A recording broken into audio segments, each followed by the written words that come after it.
我對咧嗰啲環保團體同埋個全球嘅媒體嘅虛偽咧感到好憤怒。佢哋咧就喜歡攻擊咧遵守規則嘅文明小國啦，但係當咧中國咁強大嘅國家咧造成嘅環境災難嘅時候咧，佢哋竟然可以視而不見㗎。喺上個月18號啊，就喺贊比亞一家中國嘅礦場咧，一個咧就叫做Kafua 嘅 River， 佢哋竟然傾到咗5000萬公升嘅硫酸同埋重金屬。而呢個 Kafua 嘅River 咧，係數百萬人嘅生命資源嚟㗎。咁咧，佢哋因為咁咧，造成大量嘅魚類死亡啦，嗰啲農作物就枯萎，咁社區咧亦都遭受苦難啦。但係而家差唔多1個月咯，嗰啲環保團體同埋媒體竟然係可以保持沉默，佢哋可恥嘅雙重標準啊，就係令人咧非常之憤慨啊！呢個唔係一個小事故嚟㗎，係一場大災難啊！Kafua River 一夜之間咧就變成毒河啦，咁污染嘅範圍咧就伸延至下游嘅100多公里。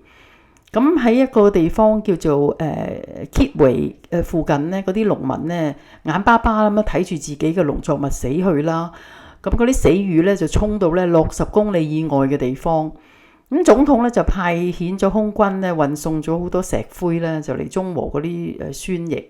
但係咧損失咧已經令人震驚啦，就係野生動物嘅消失，咁人們嗰啲生計咧就被毀滅啦。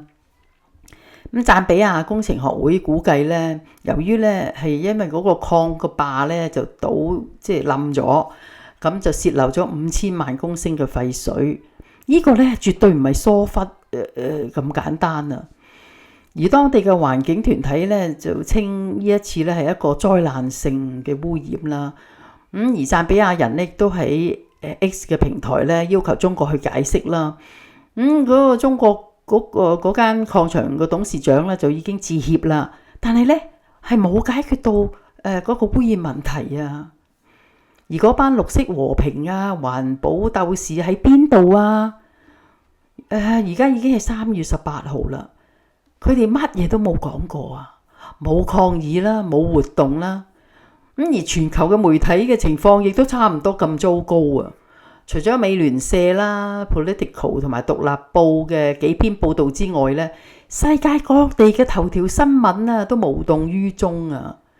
而相較之下咧，記唔記得2010年啦？英國石油公司嘅墨西哥灣漏油事件啦，環保人士咧，哇，全部蜂擁而至，嗰啲新聞咧就報不停。又或者係好似2022年啦，德國煤炭咧，亦都係俾佢哋遭受佢哋嘅咆哮啦。但係富甲天下嘅中國咧，佢而家摧毀咗贊比亞最大嘅水道嘅時候，竟然冇人去理啊！呢個唔係出於佢哋無知啊，佢哋去保持沉默係因為咗一種自利嘅選擇。你清楚睇到咧，好似贊比亞呢啲嘅小國啦，又或者好似丹麥啊嗰啲咁循規蹈矩嘅國家咧，都係好欺負啊嘛。綠色和平呢個大惡霸喺2021年咧，毫不猶豫咧就打擊丹麥嘅石油鑽探平台啦。而中國排放咗全球29% 嘅排放量咧，遠高於澳洲嘅1.5%，但係咧佢就唔會去觸碰中國啊，因為中國咧個煤電廠咧從來都未俾呢班人關注過㗎。再睇下贊比亞嘅石油外泄事件啦，一家中國嘅公司破壞咗非洲嘅生態系統，而外界嘅輿論同埋攝影機咧，竟然係唔見蹤影嘅喎。咁懦弱，咪就係為咗權力同埋私利咯。中國咧喺非洲投資咗1530億美元建造一帶一路啦，以此咧就換嚟沉默。而倡議嘅活動人士咧，佢亦都唔會冒住咧資金風險，即係如果佢激嬲咗北京之後啦嚇，咁就會有資金嘅風險啦。亦都係避免咧，就好似2021年咧，佢對非政府組織嘅打壓一樣啦嚇。因為北京梗係打壓你啦，你一出聲就自然就會受到打壓噶啦。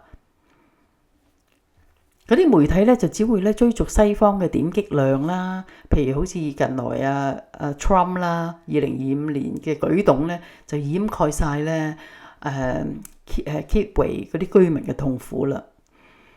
呢啲咁嘅團體只係選擇容易攻擊嘅目標，而贊比亞咧就只能夠屈服，而中國就唔會啦。一直以為咧為民請命嘅團體咧，竟然咧可以讓呢啲弱者獨自面對強者，你話咧幾咁令人氣憤啊！佢哋呢一種沉默，亦都暴露咗真相。你睇下咧，喺公平制度之下嘅我哋可以發揮到嘅作用，好似話work from home policy 啦，呢啲咁能夠適應員工需求嘅一種嘅工作模式，從而咧亦都可以將整體嘅生產量咧提高15至20%。但係咧喺呢一度欺凌佔據咗主導嘅地位，咁咧小企業咧就遭受到打擊啦。